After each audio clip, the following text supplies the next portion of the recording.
Estamos de vuelta y continuamos con nuestro primer invitado. Se trata del señor presidente del Colegio de Arquitectos de Pichincha, el arquitecto Handel Guayasamín. El tema que lo estamos abordando con él es el de la plusvalía, algo que podría elevarse inclusive a debate constitucional. Recordemos que hace algunas semanas, cuando se preparaba el paquete de cambios constitucionales de parte de Alianza País, ese tema de la plusvalía constaba en uno de los primeros borradores. Finalmente se lo dejó fuera, pero no se descarta que en un segundo paquete pueda constar el mismo. Por eso, llenarnos de argumentos, llenarnos de las recomendaciones y los análisis que hacen los técnicos para ir comprendiendo esta materia.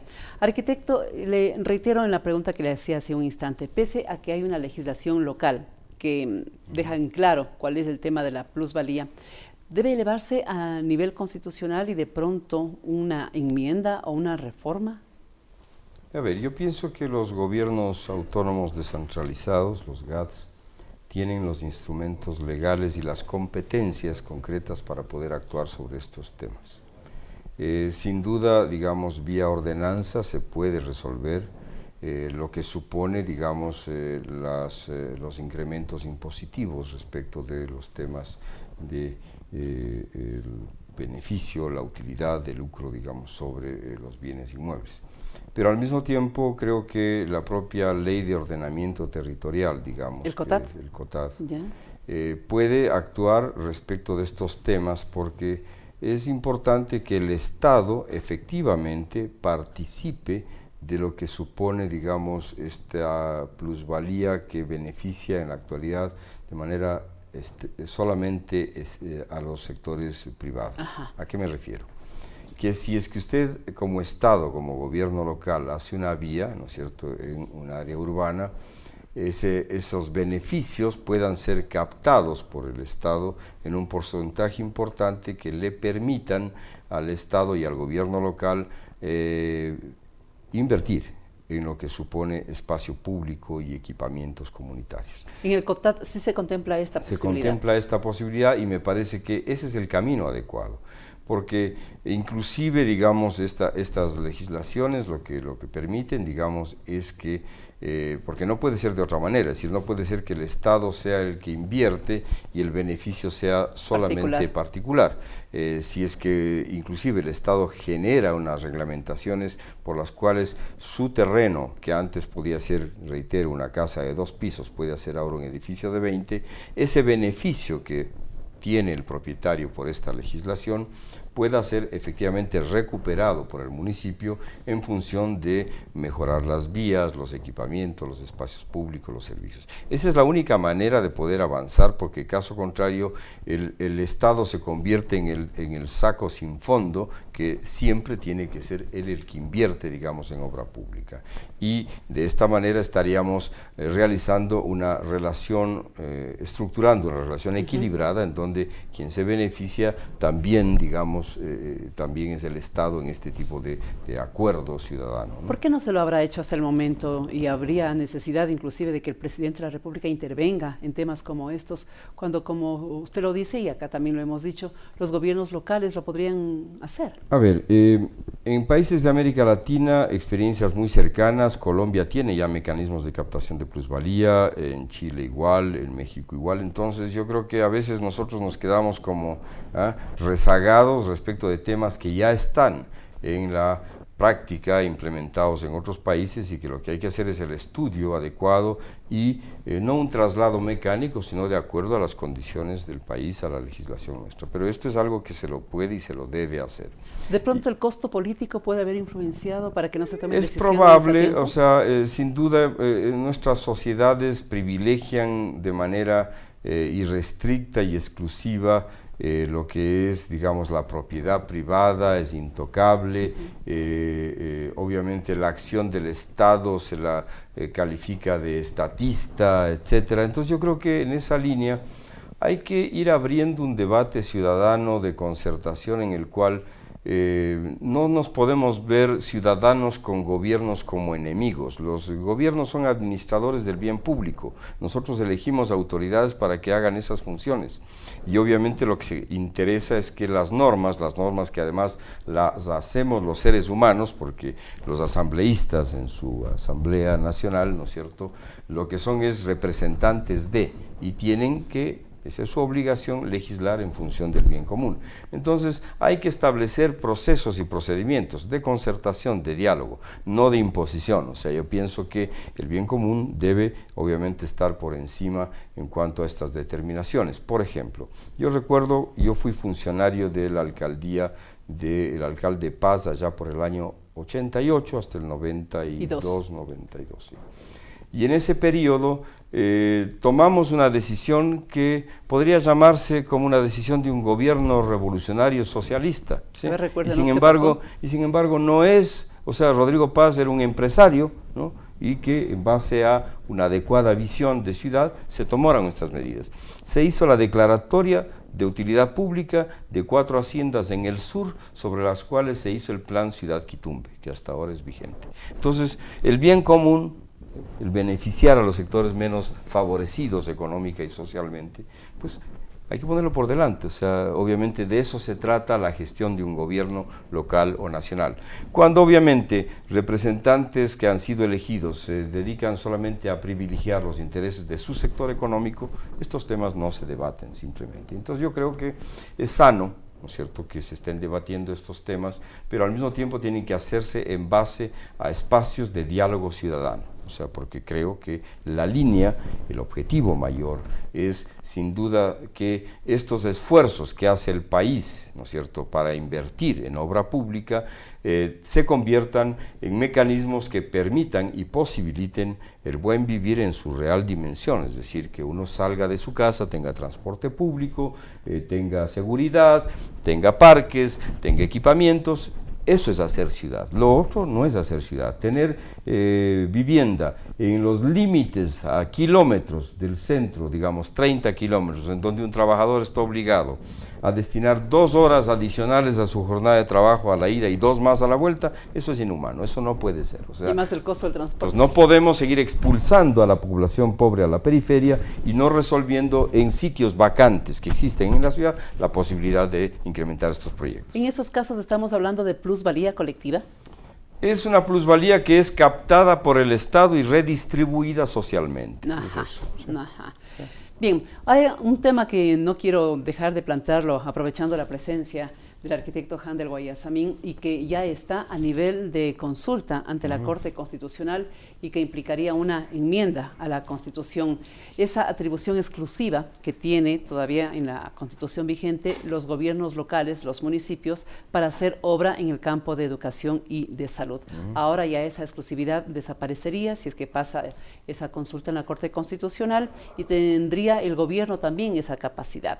Consultábamos con los propios asambleístas sobre este punto, Handel, y ellos nos decían, y es que en muchos gobiernos locales ha sido el Estado el que ha tenido que asistir para superar problemas de educación y de salud porque los municipios no pudieron. ¿Cuál es su opinión? Sin duda, yo creo que las competencias de los gobiernos locales deben ser fortalecidas, no disminuidas. Los gobiernos locales son las entidades de representación más directa en cuanto a la relación con la población, es decir, el alcalde de un municipio pequeño, mediano, grande es el que mayor relación tiene con esto que se denomina la sociedad civil, los diversos actores sociales, etc. A veces, desde el Estado, lo que interesa es tener la visión macro, es decir, una propuesta de planificación grande, a la cual apunten los desarrollos locales. Es decir, por ejemplo, es el tema de sostenibilidad. Refiriéndome al tema de sostenibilidad ambiental, es un tema que a nivel de gobierno debe estar claramente establecido, porque no puede ser que una ciudad siga creciendo contaminando sus ríos, las playas del mar o los recursos naturales, destruyendo bosques. O sea, son protecciones de Estado, ¿sí? Pero la política local debería inclusive tomar en cuenta estos temas ambientales, pero tener esta facultad de poder responder a las demandas de su población.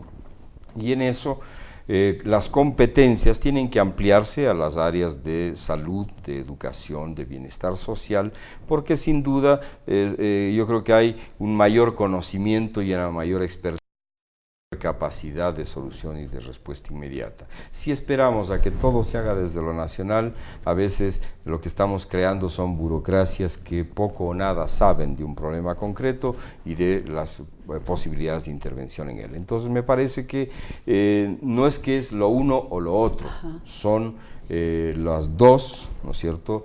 Pero estableciendo roles que estén absolutamente en la línea de lo adecuado. ¿Por qué digo esto? Porque es a partir del 23 de febrero, de los resultados de las elecciones municipales, que se entra a debatir estos temas, ¿no es cierto? Y yo veo que hay un tinte, un factor político que no puede, digamos, ser, no somos ciegos, ya estamos grandecitos como para poder establecer de que el país es un país diverso y políticamente diverso. Y eso es bueno que ocurra, porque lo contrario, es decir, es atentatorio contra la democracia, y los seres humanos somos diversos. Usted tiene una manera de pensar respetable, yo tengo otra. Mientras exista respeto y exista una clara definición de a dónde apunta el Estado en cuanto a sus objetivos fundamentales, que son los del Plan Nacional del Buen Vivir, ¿no es cierto? Creo que estamos caminando en buena ley, pero de ahí a tener este tipo de legislación como elemento coercitivo para que alcaldes que no comparten mi línea política dejen de tener presupuesto o dejen de hacer cosas que son de su competencia, no creo que sea el camino adecuado. ¿Debería entonces quedarse el texto constitucional tal cual está vigente? Me parece que sí, y fortalecer las legislaciones que tienen que ver con los gobiernos autónomos descentralizados. Así esa palabra lo dice todo, gobierno autónomo descentralizado, que me parece que sin duda el concepto de autonomía y de descentralización tiene que fortalecerse en el país. Esto nos motiva a otra inquietud. ¿Cómo están creciendo las ciudades, Handel? ¿Cómo está creciendo el país en cuanto a infraestructura, en cuanto a construcciones? Lamentablemente de manera muy poco planificada. Los planes de ordenamiento territorial, que son los que deberían ser formulados por cada uno de los municipios, se hicieron para tener acceso al presupuesto, cumplir la normativa, pero no son planes que han sido actualizados y que a veces deben responder a las demandas reales de un desarrollo sostenible. Me refiero a sostenibilidad económica, a sostenibilidad cultural, social y a sostenibilidad ambiental, porque no se trata solamente de que nuestras ciudades tengan un desarrollo, digamos, de emprendimientos económicos, sí, eso genera empleo, etcétera. Pero si paralelamente estamos echando toda la basura a nuestras quebradas, a nuestros ríos, eso no es sostenible. O sea, el planeta se nos está agotando, tiene que ponerse límite a los crecimientos de las ciudades, reitero, tiene que volverse eficiente el uso de las ciudades. Nosotros tenemos pueblitos maravillosos que han sido devastados, además por un otro tema, que es un tema de la estética. Toda revolución debe ser ética y estética. No puede ser que nuestros pueblos, que tienen una tradición y tienen unos valores culturales innatos desde su arquitectura, su morfología urbana, sus costumbres, etcétera, de repente ahora están invadidos por estas fachadas de gafas Ray-Ban, ¿no es cierto?, reflectivas, con unos esquemas de arquitectura que poco o nada tienen que ver con ese tipo de comunidades. Y entonces hay un desarrollo ahí que es, además, los vuelven pueblos horribles, feos. Y entonces creo que es hora de plantearnos también una relación ético-estética, porque me parece que el buen vivir, ¿no es cierto?, debe llevarnos no solamente a la satisfacción de lo material. Tenemos una vorágine consumista que es salvaje, por decirlo menos, y entonces debemos bajar el ritmo de estas premuras de tener el zapato de marca, el objeto de marca. Y yo digo, sí, yo soy consumista, pero en esa división de la palabra, con su mismo, ¿no es cierto?, con su misma mesa, con su misma silla, con su misma familia, con su mismo auto. ¿Por qué tanta vorágine de comprar cosas, de generar basura también? O sea, los productos chinos, Usted regala un juguete chino a un niño que le dura 24 horas exactamente, o hasta menos. ¿Y después en qué se convierte? En basura. Entonces no podemos seguir en esa dimensión. O sea, yo creo que el tema de el buen vivir, la felicidad, esto de privilegiar otros valores, que es la posibilidad de compartir con la familia, con los amigos, es eso lo que tenemos que apuntar. No tener la camiseta de marca, porque si no tengo eso no soy, no existo. Y eso es parte de los medios, o sea, es un tema terrible. Nos queda muy clarito y este importante mensaje que también nos ha participado nuestro primer invitado, el señor presidente del Colegio de Arquitectos de Pichincha, Handel Guayasamil. Gracias, arquitecto. Muy gentil por haber estado con nosotros. Muy amable por la invitación. Importantes mensajes. Luego volveremos con la segunda parte de Diálogo a través de los medios de comunicación de la Asamblea Nacional, la radio y la televisión legislativa.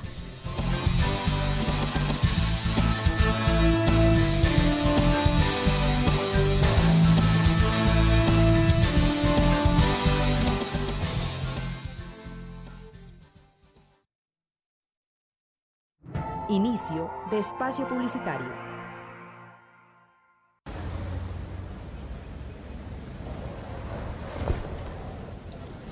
Llegando, llegaste, te miré de frente, después puse un nombre, te llamé ternura, llegando, llegaste. Y fuimos pensando, me fui animando, luego te besé. Cuando sea grande quiero trabajar como mi mamá, pero solo cuando sea grande. Crecer, aprender y jugar son sus derechos. Derechos del niño, donde empieza el mundo que siempre soñaste. Aquí en el campo nuestro día comienza bien tempranito. Para algunos es duro levantarse a esta hora. Para nosotros es nuestra vida. Empezamos con las vaquitas a hacer el quesito, el mismo que nuestros taitas y mamas hacían.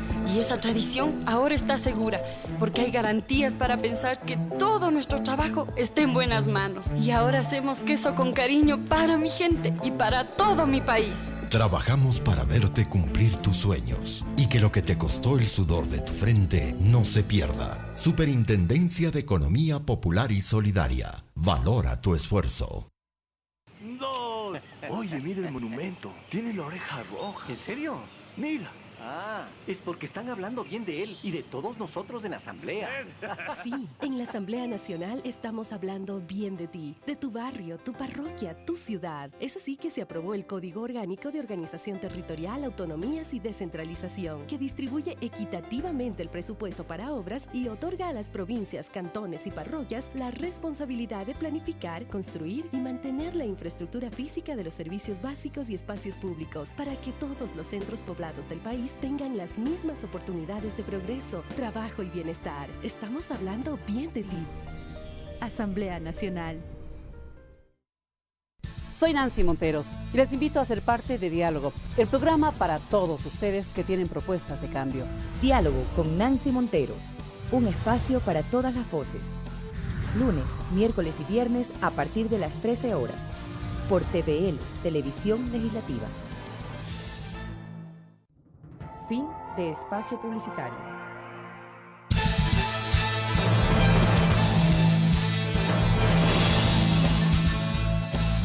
Sí, estamos de vuelta. Esto es Diálogo a través de la radio y la televisión legislativa. Nuestra siguiente invitada es la asambleísta Paola Pavón, representante de la provincia de Pichincha por Alianza País e integrante de la Comisión de Gobiernos Autónomos y Descentralización. Pero hoy vamos a hablar sobre el proyecto de Código Monetario y Financiero. Paola, muchísimas gracias por aceptar nuestra invitación y por estar aquí. ¿Cómo se encuentra la asambleísta? Gracias, Nancy. Un saludo también a la gente que nos mira y nos escucha a través de la señal de la Asamblea Nacional. El Código Monetario, muchas inquietudes. ¿Cuántas de esas inquietudes ha logrado absorber Alianza País en todo este trabajo que ha realizado respecto de este tema? Bueno, primero señalar que ha sido un debate bastante profundo, a pesar de ser una ley con carácter económico urgente, en donde en 30 días tenemos que absolver y aprobar desde la Asamblea Nacional todas las inquietudes. Se ha hecho un trabajo intensivo, no solamente en Quito, sino también en varias provincias. Y creo que escuchando a todos los sectores había de algunos colegas, sobre todo de los medios privados, preocupación de cuál iba a ser el tratamiento de la comisión con algunos sectores, por ejemplo, de la banca o los representantes del sistema financiero privado, y creo que la comisión ha facilitado el diálogo con los distintos actores. Yo creo que es importante conocer no solamente lo que piensan los actores que están involucrados directamente, sino también la ciudadanía. Y en esa medida, la comisión ha entregado ya su informe para segundo debate, en donde más de 40 modificaciones se ha logrado realizar al proyecto original, y creo que eso da cuenta del trabajo que se ha realizado de manera conjunta. ¿Ese trabajo tendrá la misma respuesta por parte del Ejecutivo? Si hay más de 40 cambios, ¿no podría descartarse un veto? No sé si total.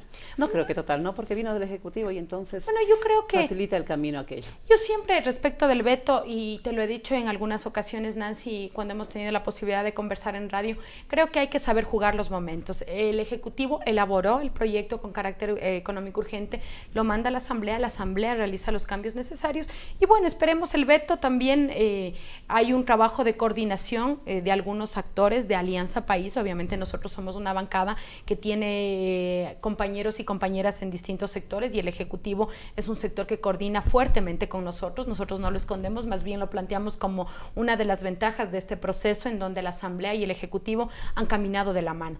Por lo tanto, creemos que las observaciones que se han realizado son observaciones necesarias, y esperemos el veto del presidente, porque además, después del veto, nuevamente la pelota está en la cancha de la Asamblea, y ahí nosotros tenemos lo que se hace en un veto, frente a un veto presidencial, o ratificarnos en los textos que creemos no deben ser modificados, o allanarnos si creemos que ese veto del presidente mejora el espíritu de la ley. Yo esperaría que los temas que son de fondo, estructurales, no sean modificados. Mira, acabamos de pasar la discusión del veto a la ley de aguas, un veto que no afecta en nada la estructura en sí de la ley, sino más bien fortalece algunos temas que se quedaron pendientes en la discusión. Bueno, pero también vino después de 4 años de trabajo, vino fruto de una consulta prelegislativa, es decir, muy maduro el proyecto de ley. En este caso estamos hablando de un proyecto emergente que en 30 días han tenido que cambiar prácticamente en el informe más de 30 leyes, 500 artículos, es decir que está todavía abierto todo un camino para saber el pronunciamiento del colegislador, en este caso el Ejecutivo. Asambleísta, se cuestiona a lo largo de todo este debate a la banca de ayer y a la banca de hoy. La banca de hoy ya nos superó todas aquellas taras que motivaron, por ejemplo, el feriado bancario, los serios cuestionamientos y que merecidamente los tuvo que enfrentar la banca ecuatoriana. Yo creo que el proyecto de ley es un proyecto que no está en contra de nadie, es un proyecto más bien que garantiza condiciones para todos, para los actores que son parte de la banca privada, que son también actores importantes en la banca pública, pero sobre todo garantiza condiciones de seguridad para los ciudadanos y ciudadanas. Lo que estamos desarrollando en esta norma es precisamente lo que la Constitución de Montecristi ya nos planteó en su momento: cómo logramos tener un sistema financiero fuerte, cómo logramos tener un sistema financiero comprometido con el desarrollo del país, y cómo logramos tener un sistema financiero que nos permita garantías a los ciudadanos y ciudadanas después de experiencias absolutamente traumáticas, como fue en su momento la sucretización y luego la dolarización. Lo que estamos haciendo es entregando y delineando, yo me atrevería a decir delineando, lo que la Constitución de Montecristi ya planteó, que es tener en este caso, desde el Estado, un control fuerte, un control férreo sobre algunas políticas, obviamente la política monetaria, la política que tiene que ver también con el tema de seguros, y sobre todo la política de entender que el sistema privado financiero no está al margen del desarrollo del país. Se ha cuestionado muchísimo el hecho de que este proyecto de ley pueda conducir el crédito, como se lo ha llamado. Y obviamente esto pasa en distintas economías. Nosotros hemos dicho, en este momento de crecimiento del país, en donde hemos superado muchísimas brechas y estamos planteando un cambio, en este caso un cambio de la matriz productiva, como se lo ha planteado, creemos que la inversión, en este caso, de la banca privada, de la banca pública, tiene que ser una inversión que contribuya a fortalecer un crédito destinado precisamente al desarrollo productivo. Ahora, ¿cuál es el recurso que llega al sistema financiero? El suyo, el mío. ¿Qué decirle al depositante cuando entrega $100? De este capital, no sé qué porcentaje se va a destinar a la producción. De pronto, ese es uno de los temas que se lo está manejando y que puede distorsionar una realidad y que puede asustar, inclusive. De hecho, algunos actores de manera irresponsable han distorsionado esta información. Más o menos dicen, ahora el gobierno va a decir, otórguenle el crédito a Nancy, pero no le otorguen el crédito a Paola. Bajo ninguna circunstancia. Lo que estamos es induciendo a un crédito, pero por sectores. Mire, si en este momento hacemos un balance del 70% de los créditos entregados por la banca privada, nos vamos a dar cuenta que son créditos entregados a un año. Yo me pregunto, ¿qué proceso de producción serio, firme, recobra, en este caso, logra su ganancia en un año de inversión? No se logra amortizar, porque obviamente es una inversión complicada y fuerte. Lo que estamos haciendo es motivando a que la inversión pueda ser una inversión, en este caso dirigida a la producción, con obviamente mayores años para que pueda hacerse el retorno con mayores condiciones. No estamos definiendo montos, porque aquí hay que entender algo, Nancy. Nosotros, los ciudadanos, aportamos al sistema financiero, pero la pregunta es ¿dónde el sistema financiero privado coloca esos dineros? Esa es la pregunta, porque finalmente mis dineros como cuenta ahorrista están garantizados, yo voy, hago mis transferencias, saco el dinero, pero ¿cómo el dinero de todos y todas se apuesta a un sector? Mire lo que pasaba antes del 2008, antes de que nosotros como gobierno asumamos algunas regulaciones importantes. La mayoría de los recursos de la banca privada estaban en el extranjero. Si no habríamos tomado las medidas que se tomaron antes del 2008, créanme que la crisis mundial nos habría afectado. Yo siempre pongo un ejemplo para que la ciudadanía nos pueda comprender este tema que a veces puede resultar complejo. Imagínense, nosotros teníamos los dineros de los afiliados al Seguro Social ganando al 0.3% de interés en un banco, que es el Banco Wachovia, que después tuvo una crisis estrepitosa. Entonces la cuestión es, en vez de que esos dineros estén fuera, que aquí por eso se habla tanto del famoso control de capitales, que esos dineros estén fuera en el extranjero, corriendo un riesgo enorme, puedan estar en el Estado ecuatoriano generando condiciones de crecimiento. Si no habríamos logrado invertir esos dineros, como por ejemplo se lo logró invertir a través del banco, en este caso del BIES, dinamizando toda la industria de la construcción, que ha generado empleo, que ha generado mejores condiciones, créanme que tendríamos condiciones más adversas en la economía de los ecuatorianos y ecuatorianas, porque invertir la plata en producción, invertir la plata en el Ecuador significa trabajo. Entonces no solamente estamos hablando de cómo se garantiza mi dinero como cuenta ahorrista, sino cómo este aporte de todos va en beneficio de la mayoría de ecuatorianos y ecuatorianas. Hace un rato usted decía, queremos motivar, no obligar, es decir, este código es para motivar, no para obligar. Mire, como nos dicen siempre, la ley manda, prohíbe o permite. De todas maneras, los economistas nos comprenderán de mejor manera. Uno, ¿cómo se logra esta inducción del crédito? Conducir el crédito tiene desde la teoría económica dos formas. Se lo hace a través de incentivos y desincentivos. Entonces, lo que estamos apostándonos en este código es poder incentivar para que el sector, en este caso privado financiero, lo pueda hacer, y también el público, Nancy, porque se ha hablado muy poco sobre esto, el cambio del famoso banco de fomento a este banco rural que tanta falta hace, porque el cambio de la matriz productiva también tiene que tener un enfoque de motivar el agro. Cuando uno habla con los campesinos, dicen, sí, estamos dispuestos a trabajar, vamos a apostarnos al tema, pero ¿quién nos da crédito? ¿Quién nos ayuda con el financiamiento? Entonces la banca pública también tiene que jugar un rol, y ese es uno de los temas que se ha discutido muy poco públicamente, pero que también son parte del proyecto, porque, como te decía, aquí no hay un código direccionado a favorecer o perjudicar a tal sector. Lo que queremos es que hoy el sistema privado, público, y el sistema financiero público y privado se contribuya también en este cambio que el país necesita. Uno de los puntos que ha motivado mayor inquietud ha sido relacionado con la Junta de Política y Regulación Monetaria. Se dice con atribuciones especiales, con una conformación eminentemente de gobierno y a lo mejor con unas resoluciones inapelables por más equivocadas que estén. ¿Cómo clarificar este aspecto? Mire, primero, ¿qué estamos haciendo con la Junta? Primero, esta Junta es una Junta integrada en el marco de la Constitución. Si nosotros hacemos la revisión del artículo 261, que yo le pido a la gente que revise, que vaya a su casa, coja la Constitución, vea el artículo, nos vamos a dar cuenta que en el numeral 5 se establece claramente que es una atribución exclusiva del gobierno central, en este caso el manejo de la política financiera y monetaria. ¿Qué es lo que busca este código con la Junta de Regulación? Es precisamente tener la conducción de la política monetaria y en este caso de la política económica. ¿Quién lo va a hacer? Lo va a hacer la Junta, los delegados del Ejecutivo, pero también los que integran la superintendencia. Y cuando hablamos de superintendencia, de superintendentes, la gente cree que es lo mismo, el Ejecutivo y la superintendencia. Recordemos que las superintendencias son instituciones que están dentro de la función de control social y transparencia, no están dentro de la función del Ejecutivo. Entonces, para empezar, tenemos una junta conformada por delegados de la función del Ejecutivo, pero también por delegados de la función, en este caso, de transparencia y control social. Segundo, estamos trabajando, y creo que ese es parte de los aportes que hemos hecho, establecer claramente las atribuciones de la Junta. Había el riesgo, inicialmente se hablaba de que más o menos estábamos dando un cheque en blanco a la Junta, porque la Junta no iba a tener ningún tipo de control. Recordar dos cosas. Primero, que todo funcionario es responsable de sus actos penal y civilmente, y esto no excluye, en este caso, a los miembros que van a integrar la Junta. Y la segunda, recordemos que la Junta de Regulación, al igual que otros órganos, está sujeto a, en este caso, el control político. Me refiero a la fiscalización que tiene que realizar la Asamblea Nacional. Entonces, no es un cheque en blanco. Lo que sí hemos garantizado ciertas condiciones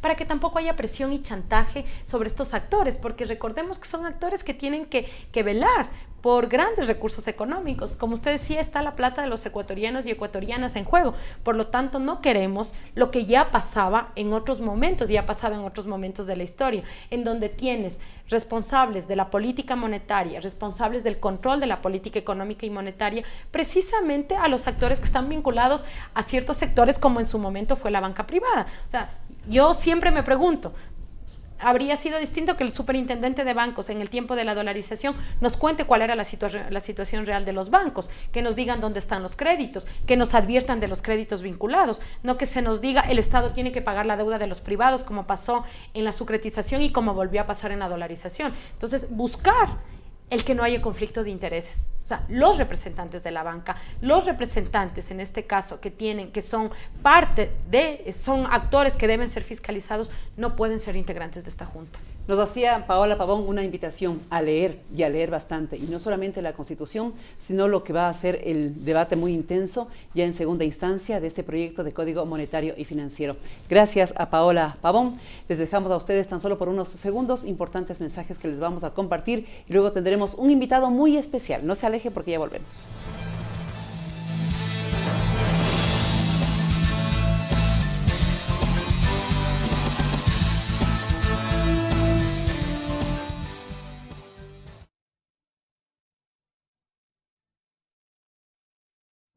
Inicio de espacio publicitario.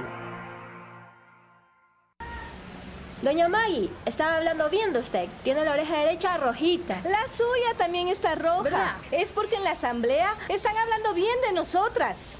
Seguro es por la Ley de Economía Popular y Solidaria. ¿Y eso con qué se come? Esta ley nos da un montón de beneficios que nos permitirán crecer y pensar en un futuro mejor. Esta es la yapa, caserito. En la Asamblea Nacional seguimos hablando bien de ti. Es así que se aprobó la Ley Orgánica de la Economía Popular y Solidaria y del Sector Financiero Popular, la cual beneficia a miles de pequeñas y medianas empresas a través de la creación de la Corporación Nacional de Finanzas Populares y Solidarias, que les brindará créditos, servicios financieros y capacitación. Además, el sistema de contratación pública garantizará preferencias a favor de las personas y organizaciones de este sector. Asamblea Nacional.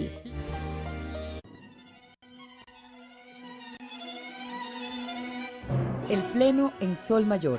Inolvidables conciertos en vivo desde el imponente marco del Salón del Pleno de la Asamblea Nacional. Lo mejor del repertorio de la Orquesta Sinfónica Nacional, con grupos de cámara, músicos invitados, directores y solistas nacionales e internacionales. El Pleno en Sol Mayor. Un espacio cultural para todos en la Asamblea de Todos. Todos los lunes, a partir de las 15:30 por TVL, el canal de la Asamblea Nacional. Fin de espacio publicitario.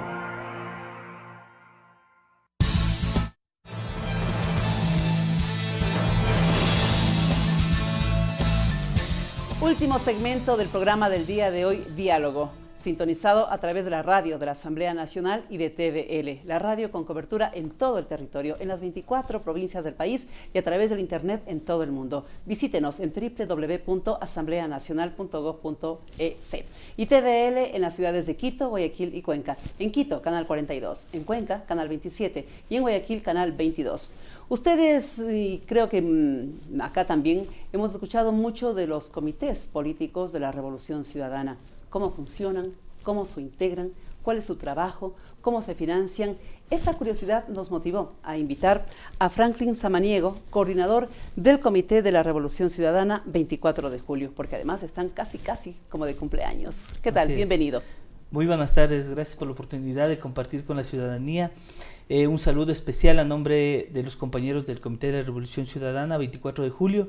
Hoy estamos casi de fiestas del 24 de julio, estamos conmemorando el natalicio del Libertador Simón Bolívar, 231 años que han motivado la gestión de nuestra organización, desde las bases como unidad básica de la organización de Movimiento Alianza País. Estamos trabajando con la ciudadanía en varios proyectos, pero en relación a esto de la conmemoración de los 231 años del natalicio del Libertador, hemos organizado una agenda diversa en virtud de la cual hemos querido compartir con la ciudadanía, compartir con la comunidad, con las organizaciones como normalmente lo hacemos y relevar un poco el tema del natalicio de Simón Bolívar, la vigencia de su pensamiento.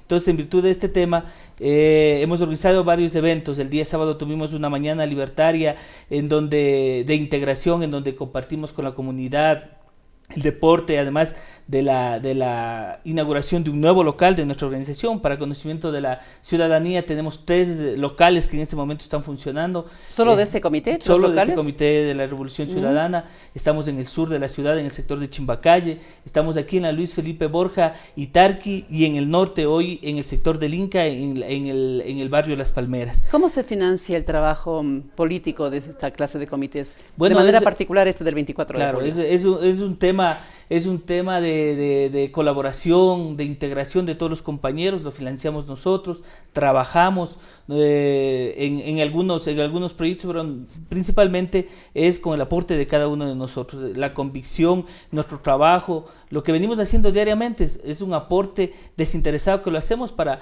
promover el tema de la revolución ciudadana. Queremos radicalizar este proceso. En torno a la agenda, como decía, tenemos el día de hoy también una charla en nuestro local de la Tarqui, en donde queremos resolver y conversar con la ciudadanía sobre el rol político de nuestra organización.